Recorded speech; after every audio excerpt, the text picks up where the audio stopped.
Men prefer a false promise to a flat refusal. Cicero. Doublethink is when one believes in two contradictory beliefs at the same time.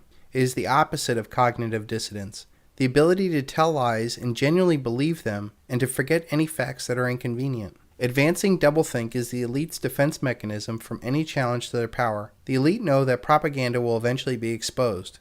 But if they can make you lie to yourself, and that was accepted as truth, then they can form a new reality.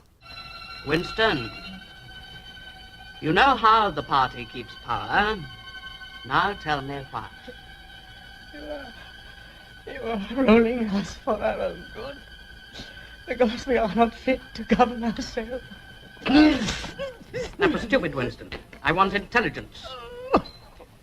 The party seeks power for its own sake, not as a means but an end. Power over the human mind, and power over all matter, climate, disease, the laws of gravity. Because we control the mind. Reality is inside the skull, Winston. We control the laws of nature. The stars are not light years, but a few kilometers away. If we wished, we could blot them out. Here, that is power. In our world, there will be no love but the love of Big Brother, no laughter but the laugh of triumph over a defeated enemy, no art, no science, no literature, no enjoyment, but always and only, Winston, there will be the thrill of power. If you want a picture of the future, imagine a boot stamping on a human face forever.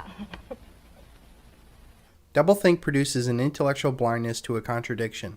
Doublethink is simply spinning a story to make the government look good by deliberately lying, but then simultaneously believing the new story as exactly how it happened. Most Americans would look at Baghdad Bob and laugh, knowing that what he is telling you is a lie.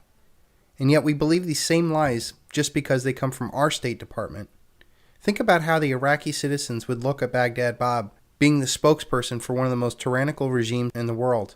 And yet the typical Iraqi would probably look at us and think that we're crazy for believing our politicians. This doublethink is done not only to mislead the populace, but more importantly those that work for the government. This is important because if the regime participants suddenly get conscious or change consciousness, the whole system would collapse because nobody would be there to run the system. An example would be just the military. They have to believe that they're fighting for freedom, but in reality what they're doing is enslaving populations for private profit. The people can always be brought to the bidding of its leaders. Tell them that they are being attacked, and denounce peacemakers for a lack of patriotism and for exposing the country to danger. Hermann Göring. Everything the state says is a lie, and everything that it has is stolen. Friedrich Nietzsche. If you tell a lie big enough and keep repeating it, people will eventually come to believe it. The lie can be maintained only for such time as the state can shield the people from the political, economic, or military consequences of the lie. It is thus vitally important for the state to use all of its powers to repress dissent, for the truth is the mortal enemy of the lie, and thus by the extension the state is the greatest enemy of the truth. Joseph Goebbels. We are an empire now, and when we act, we create our own reality. And while you're studying that reality judiciously as you will, we will act again, creating other new realities, which you can study too, and that's how things are going to sort out. We're history's actors, and you, all of you, will just be left to study what we do. Karl Rove. The Nazi theory specifically denies that there is such a thing as the truth. The implied objective of this line of thought is a nightmare world in which the leader, or some ruling clique, controls not only the future but the past. If the leader says of such and such an event, it never happened, well, it never happened. If he says 2 and 2 are 5, well, 2 and 2 are 5. This prospect frightens me more than bombs. George Orwell. Think about how many lies the elite tell us, and yet we come to accept them as the truth. Does anybody believe the government unemployment numbers? Does anybody believe in the strong dollar policy, or that inflation is really low? Does anybody really believe that we are the land of the free and home of the brave? People will accept lies if their lives get better. As their lives get worse, they will inevitably ask questions.